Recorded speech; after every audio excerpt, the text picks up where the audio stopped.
All right, Seg 22, Unit 1, Part 2. We are talking about the early days with Adolf Hitler after World War I.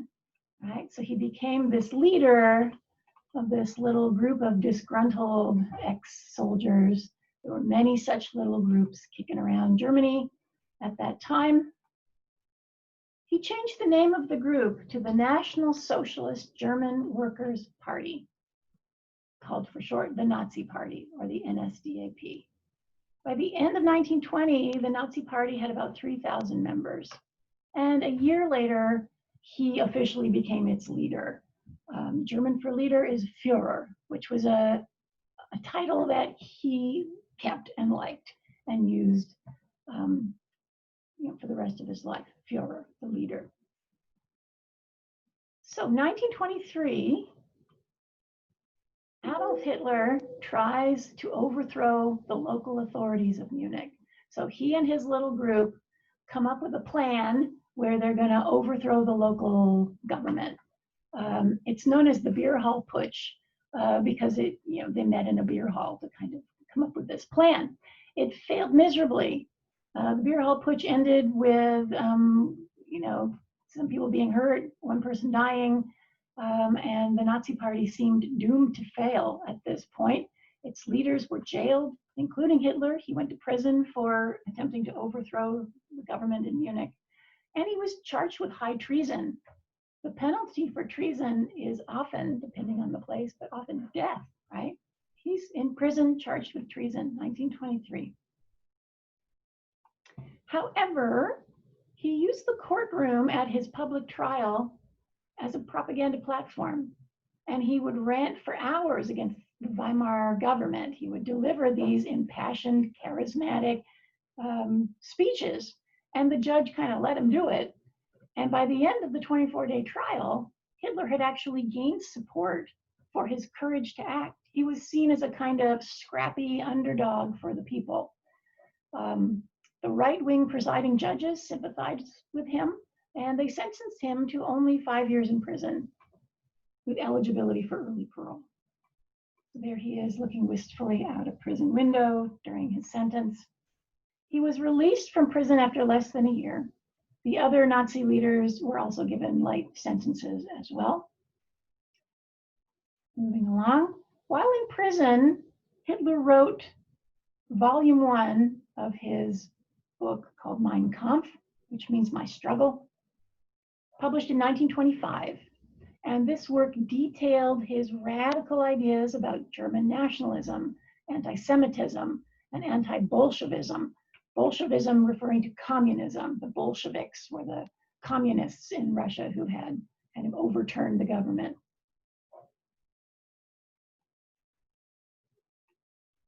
He connected up his ideas with something called social Darwinism, which is a kind of perversion of Darwinian theory that says that might makes right. Hitler's book became the ideological basis for the Nazi Party's racist beliefs and practices. Mein Kampf became kind of their guide, their Bible for the Nazi plan. Now, after Hitler was released from prison, he began rebuilding and reorganizing his little group, the Nazi Party, watching and waiting for an opportunity to gain some political power. So he's way out on the fringes, right, at this point. In the mainstream German world, this guy, Paul von Hindenburg, was elected president in 1925. And Germany stabilized under von Hindenburg because he was a military hero. He was able to kind of unite people behind him, and things settled down for a while.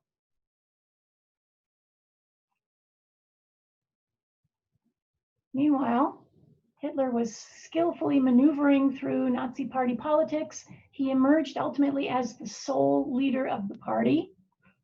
And this leader principle he called the Führerprinzip, which is basically saying, you must follow the leader and only the leader. So it established him as the one and only to whom party members swore loyalty unto death. And they did, they swore loyalty to him. And that's the Führerprinzip. I will follow you and only you to my death if necessary. So that meant in his party, decision-making rested with him. He had the final say in everything. And his strategy was to develop a highly centralized and structured party that could compete in Germany's future elections. Right? He wanted to take his ideas to the big stage in Germany. So the Nazi Party began building a mass movement. And again, I forgot to set my timer. There we go. So 1925, they had grown to about 27,000 members. They grew to 108,000 by 1929.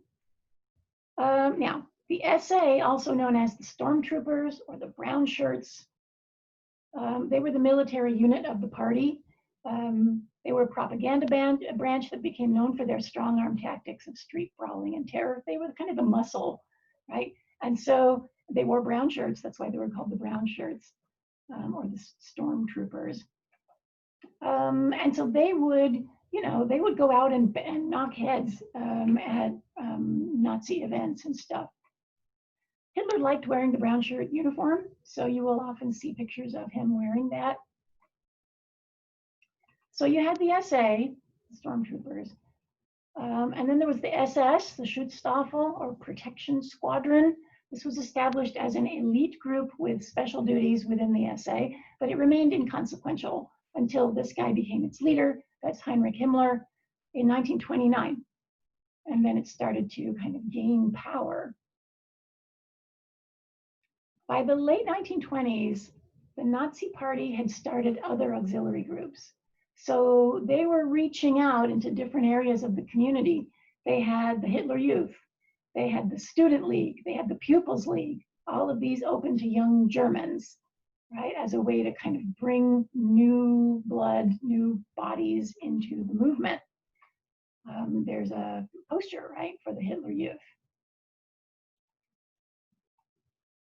There's an image from some of the activities, the fun activities that would go on at Hitler Youth events. So I hope you're noticing this is super sophisticated marketing, right? And we're going to talk about the sophistication of the marketing and the propaganda that the Nazis put out. They also branched out into getting women involved. They had the Women's League, right? So they were kind of reaching out to other groups in society to pull them in. They also had auxiliary units for teachers, for lawyers, for doctors. So they were moving, trying to get influence in those domains. Now, from 1925 to 1927, the Nazi Party didn't make big inroads in the cities. So in May 1928, it didn't do great in the Reichstag elections. It won only 2.6% of the total vote. So it was still considered by most people as a kind of, fringe group. So they shifted their strategy to rural and small town areas, sensing that they had perhaps more opportunity there. And they fueled anti-Semitism by calling for expropriation of Jewish agricultural property and by condemning large Jewish department stores. Right? So they were going to the small towns and the farmers and saying, it's not fair that the Jews have all the good land.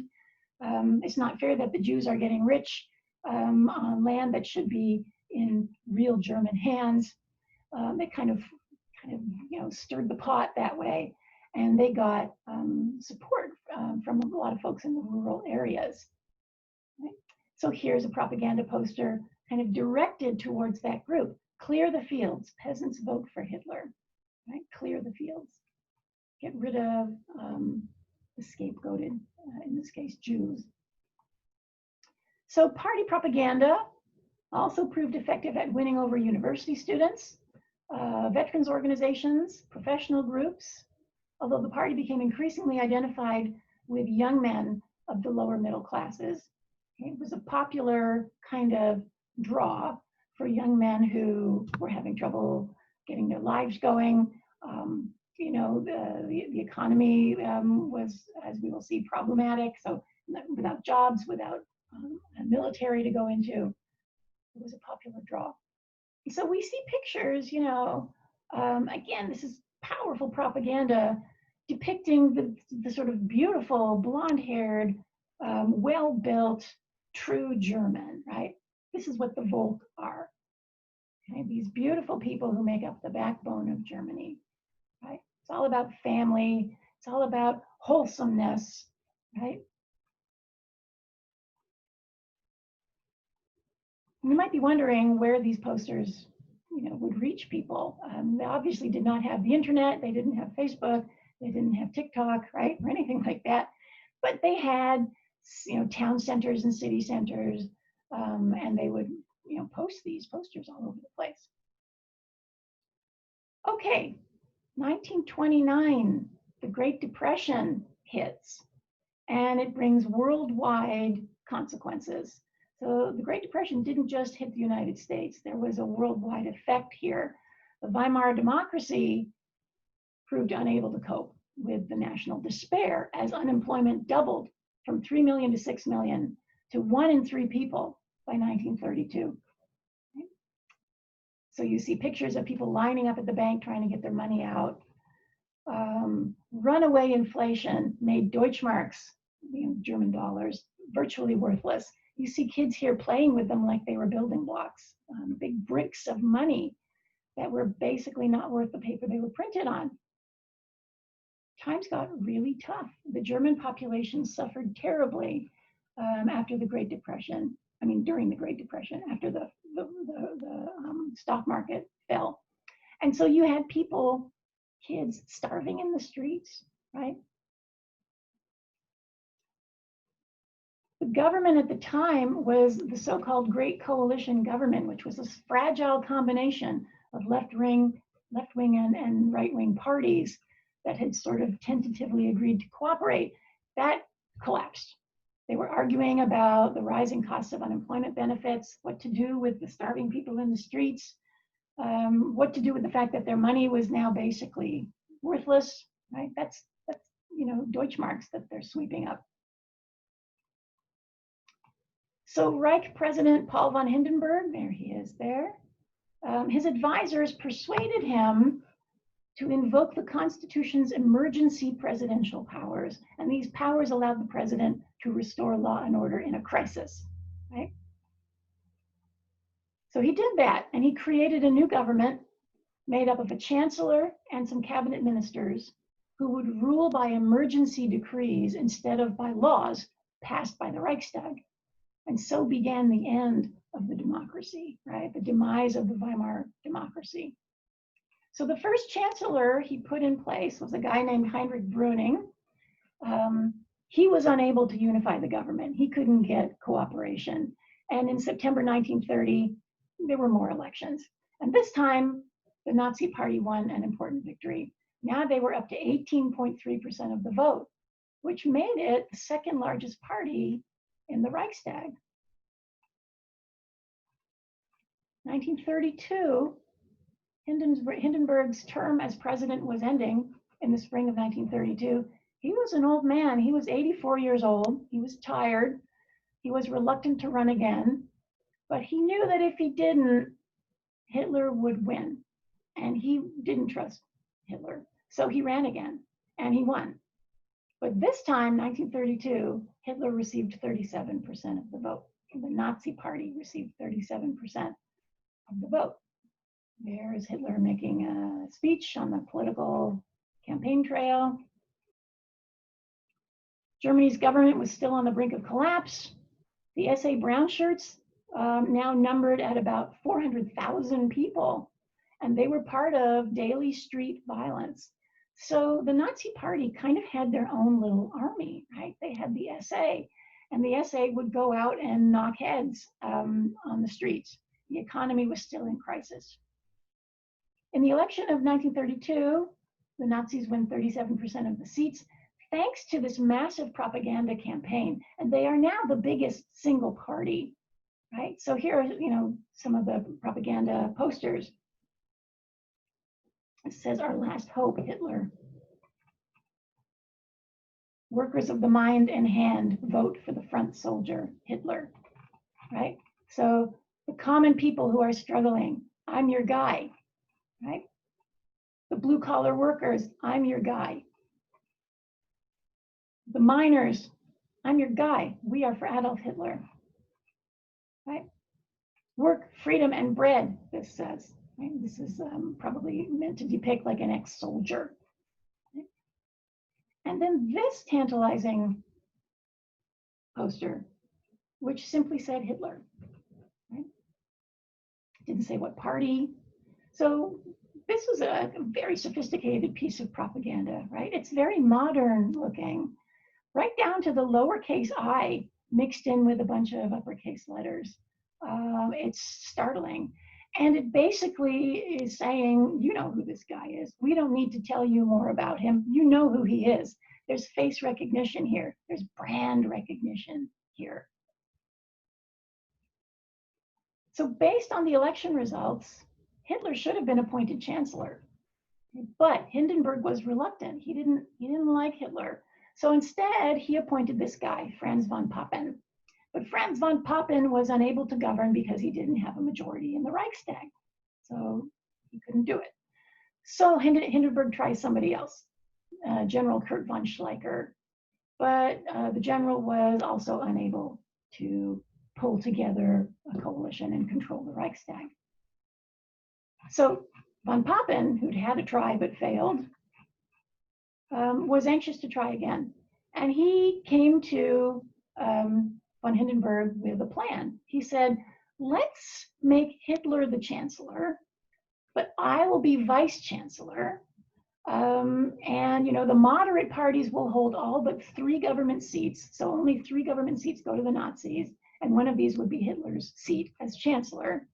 And as co-chancellor, vice chancellor, I'll make sure he doesn't get into trouble.